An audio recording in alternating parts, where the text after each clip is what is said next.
Hello guys, இன்றைக்கி நம்ம வீட்டில் என்ன சமையல்னு பார்க்கலாமா? எப்பவும் போல் நல்லா சுட சுட சாதம்.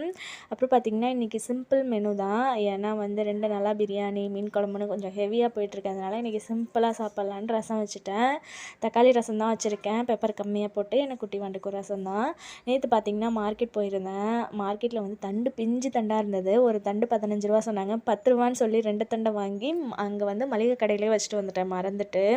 எங்கள் வீட்டில் எல்லாருக்குமே தண்டுனா ரொம்ப பிடிக்கும். எப்படி மறந்து வச்சுட்டு வந்தேனே தெரில. திருப்பி போகலான்னு பார்த்தேன் எடுக்கிறதுக்கு, அப்புறம் போகவே முடியல. சரி அப்படியே விட்டாச்சு. அதனால் இன்றைக்கி கோஸ் கூட்டு பண்ணிட்டேன். இந்த கோஸ் கூட்டு சூப்பராக இருக்கும். தேங்காய் சம்பா அரைச்சி விட்டு பண்ணுறது. யாருக்கெல்லாம் பிடிக்கும்னு கமெண்ட் பண்ணுங்கள். இது ரசத்து கூட ஒரு பெஸ்ட் காம்பினேஷனாக இருக்கும். ட்ரை பண்ணி பாருங்கள். சாதத்து கூட வெறுமனே பிசைஞ்சு சாப்பிடவும் சூப்பராக இருக்கும். அப்புறம் பார்த்திங்கன்னா பாவக்காய் வறுவல் தான் பண்ணியிருக்கேன். பாவக்காய் வறுவலுமே செம்ம டேஸ்ட்டாக இருந்தது. நல்லா காரசாரமாக, கொஞ்சம் கசப்பாக இருந்தது. ஆனால் டேஸ்ட்டு சூப்பராக இருந்தது. ரசத்து கூட வச்சு சாப்பிட்றேன்.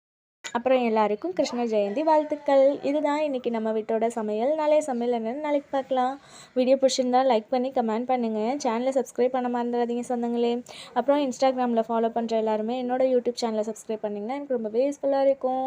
பாய், நாளைய வீடியோவில் பார்க்கலாம்.